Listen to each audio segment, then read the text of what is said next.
কেন্দ্রে আত্মনির্ভর ভারত কর্মসূচির বার্তা পৌঁছে দিতে 4টি পৃথক প্রশিক্ষণ শিবির অনুষ্ঠিত হল।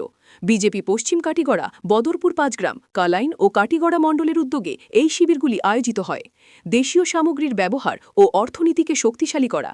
শিবিরে বক্তব্য রাখতে গিয়ে বিজেপি কাছাড় জেলা সহসভাপতি বিপ্লব কান্তি পাল দেশীয় শিল্প ও অর্থনীতিকে শক্তিশালী করতে স্বদেশীয় সামগ্রীর ব্যবহার বাড়ানোর ওপর ইনি বিদেশি পণ্যের উপর নির্ভরতা কমানোর আহ্বান জানান।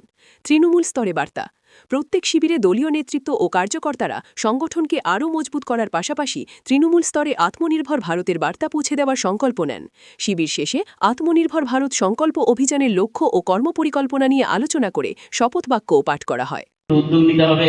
ঘুম থেকে ওঠার পর থেকে যা যা ব্যবহার করি তাই যদি আমরা স্বদেশী এবং আমাদের স্থানীয় উৎপাদিত সামগ্রী আমরা ব্যবহার করি, তাহলে আত্মনির্ভর ভারতের এটা একটা জনজাগরণ সৃষ্টি হবে এবং সবাই তখন আমাদের স্থানীয় জিনিস কিনতে, তৈরি করতে উদ্যোগ নেবে।